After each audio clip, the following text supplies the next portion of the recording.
Hello my beautiful unicorn loving friends.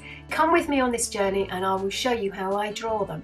I have been fascinated by the land of magic for years. In fact, it's probably responsible for my choice of career. My name is Jules and I write and illustrate children's books. If you want to see what I do, then I will leave a link in the description box below. I love drawing fairies and magical creatures, and of course unicorns are part of that. So if you want to learn how to draw one, grab yourself a piece of paper and a pencil and you can pause the video as we're going along step by step. So here we go, some real-time drawing. And first of all, I just want to apologise if you can hear lots of twittering in the background. It's because it's really early in the morning and the birds are up, it's a hot day, so I've got my studio door open. So I'm going to draw it a bit darker than I would draw it normally, because normally I'm going to rub out these lines. But that's how I'm going to start. And then of course you've got unicorn's horn there, and ears are going to be here. And then tail is here, but I won't draw that in at the moment. So there we go, that's the beginning. Now I'm going to start drawing in some details. If you haven't seen my tutorials before, thanks for finding me. I post drawing videos every Friday. If you press the subscribe box and the bell notification right next to it, YouTube will send you a message when I upload my new videos. Next week we are looking at drawing a unicorn girl. You won't want to miss that one.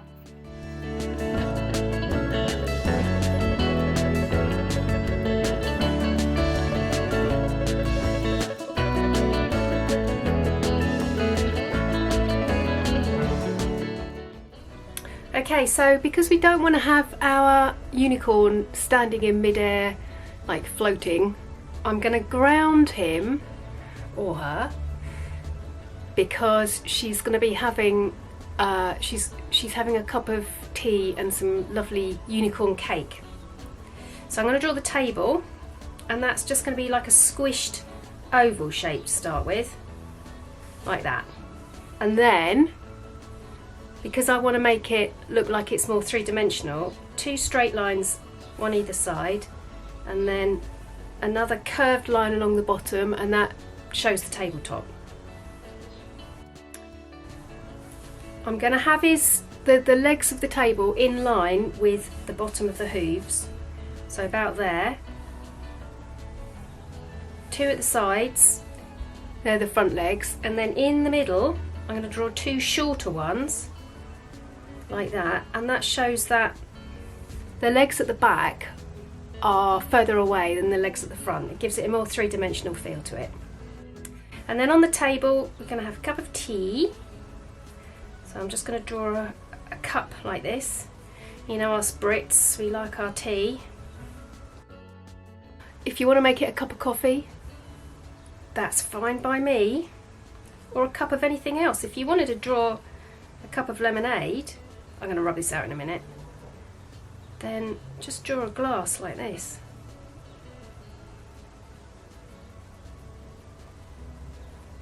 Cup of lemonade. I'll rub that out in a minute. Okay, and then we've got a plate with, again, a squished, sort of slightly squished oval shape, the same as the saucer. And then I'm going to put a cupcake on here, and this cupcake is going to have a very colourful, a sort of unicorn colourful cake. What do you call these things? I can't remember. And then sprinkles on top of the cake, and there we go. I'm going to start doing the line work for it now, but I just wanted to mention quickly this pencil because I don't use these very often. This is a Papermate Non-Stop HB, and I do have this. This is a regular pencil that I have knocking around, but I really like it because it's very smooth. So I just thought for a change I'd use that this morning. I'm going to use my Pigma Micron, which is the pen I'm using at the moment for fine lining, and this one is 0.5. So I'm just going to quickly now draw over the top of my pencil lines, and then I'll be rubbing out the pencil lines and we can start doing some colouring.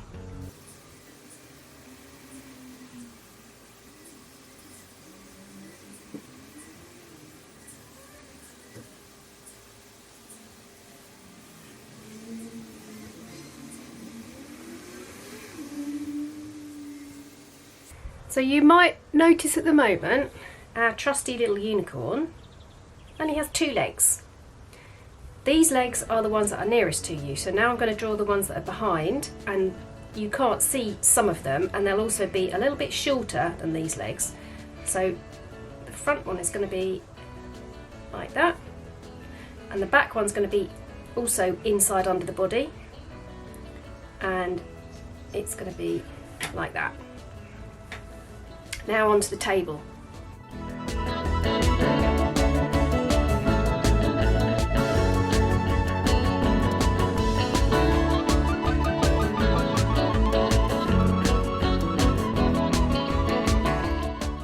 I'm of the opinion that perspective isn't the be-all and end-all of drawing, and life's too short to really worry about perspective too much unless it's something that's really important to you, but it's not massively important to me. So I like to make my drawings, they're a bit more quirky, I think, by not using all the rules of perspective. But if you want to find out about perspective, if you're drawing buildings and that sort of thing, there are many videos on YouTube that you could find, I'm sure, and learn something. I mean, I'm sure I could learn something from them. So that was my 0.5. I'm now going to pick out my thinnest one, which is the 0.1, just to fill in a few details, and that would be the pupils in the eye. And I'm only going to make these fairly small because you'll see in a minute I'm actually going to use some colour for the iris and the nostrils, and I'm making one nostril a little bit bigger than the other because it makes it a bit more quirky. And also I'm going to draw in these lines here for the outside of the cake. What do you call those things? Paper cake cases. Cake cases! Oh, I got it! And then a little line that follows this line of the cup, the outside of the cup here, and that shows that we've got some liquid in there. Okay, I think apart from maybe I think I'd draw some grass. I think I'll do that with just my marker pens though. So I'm going to leave it at that and rub all the lines out now. One thing I forgot, just quickly, I've rubbed out the lines now, is I'm going to use my thin fine liner grain just to give the unicorn's horn a little bit of texture like that, because we're going to be leaving it mostly white, because as we all know, unicorns' horns are white. And that little bit of texture down here, just down one side of the horn, shows that, or helps to show that we haven't forgotten to colour in the horn. It's that we deliberately have left it white, and I'll show you what I mean in a minute. I'm actually using marker paper today rather than cartridge paper, which I quite often use. Marker paper is fabulous if you're using marker pens because it's much smoother, and it doesn't the pigment doesn't bleed out into the paper as much. Plus, you extend the life of your marker pens, which is quite important if you spent a lot of money on them. So today I'm using Tombow. I've just bought this set. I've got a couple of other Tombow pens which I think they're fabulous quality. Tombow and the Crayola Super Tips are my markers of choice. I don't always use markers, but I have been using them a lot more recently. So these are the pastel ones, which come in a variety of unicorn colours. Ta-da! So I'm going to take all these out, ditch the packaging, and then I'm just going to have these over here because I'm going to be using them in a sequence. So you'll see what I mean in a minute. I'm also going to be using a grey as well, but we'll get to that in a moment. So first of all, I'm going to use the pink to do colour some of the hair. All of your thumbs up likes are much appreciated, as are your shares. But also, if you want me to make something specific, leave me a comment and I'll build it into my filming schedule. The thing that's different about brush pens, as you can see, is they're very fine tip on the end and thicker here, the bit of the pen that goes into the plastic. So what that means is that if you press down hard, you get a much thicker line than if you can get a really thin line like that, and that's hardly any pressure. Or this one up here was when I was pressing a lot harder. I'll show you what I mean with this. So, thin line, no pressure. Thick line, more pressure. And that was a thick line there.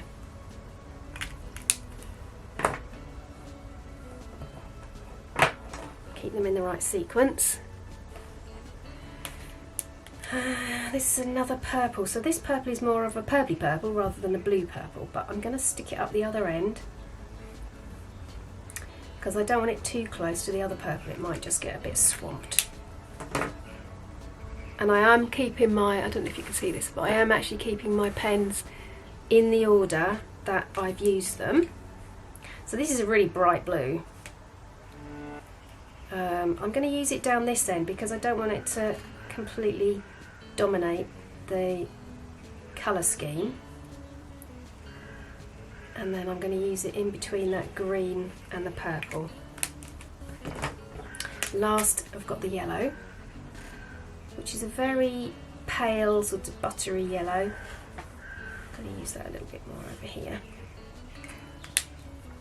So I've got a few bits of strands of hair up there that I haven't put any colour in. I'm going to use the green on both sides.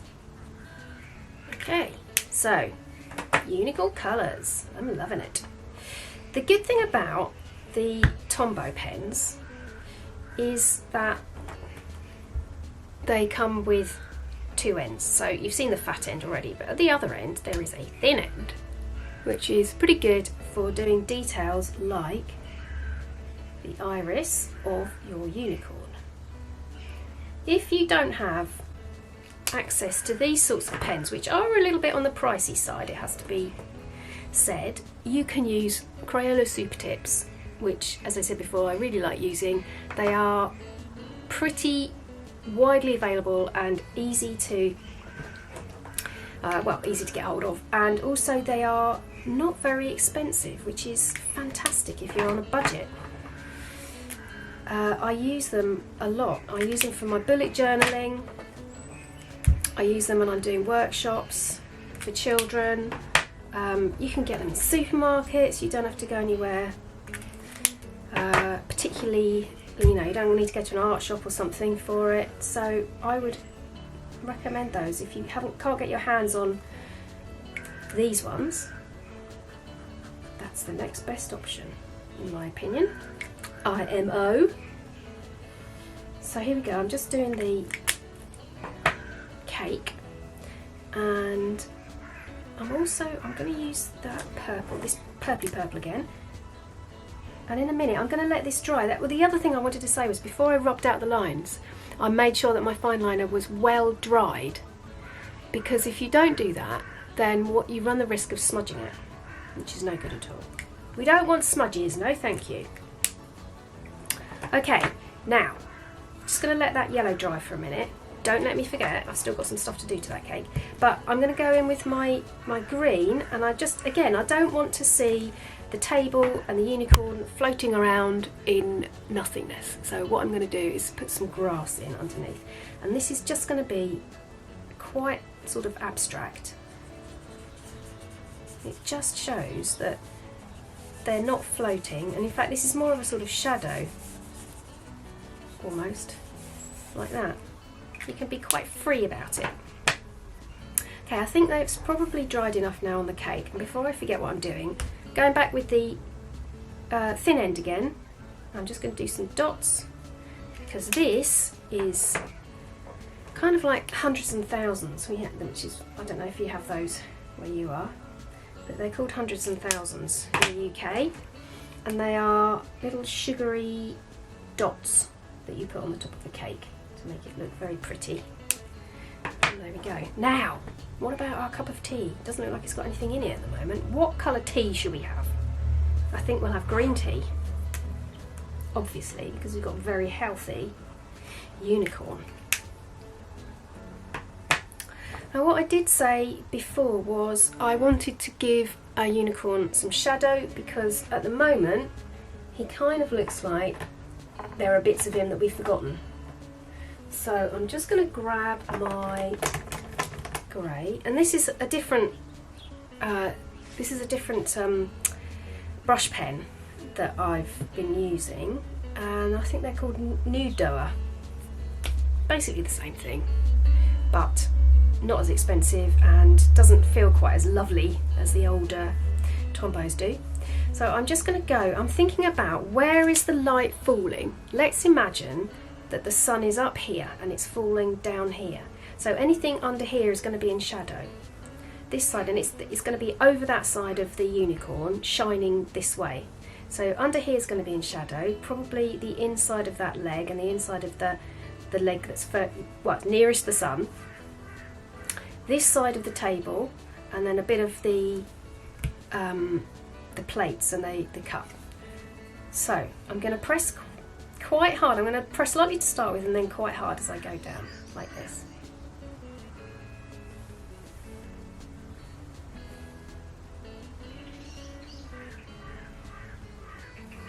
Takes a bit of concentration. I'm going to actually colour that leg in as well, because that leg would probably be in shadow too. And then the underside, if we do the underside of the mane, then that makes it look much more three-dimensional. And in between, in here, underneath his fringe, do you call it a fringe on a horse or a unicorn? Inside the ear, like that. The horn, very important. So remember, the sun is coming from over here, so the shadow is going to be on that side. And do his nostrils. And then I'm going to move on. I don't want to do too much to his face, because I don't want to detract too much from his expression. So I'm just going to do, first of all I'm going to do the side of the table and a bit of the legs, like that.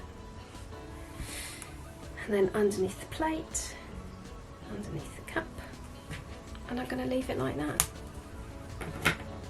And there you go, one unicorn having tea.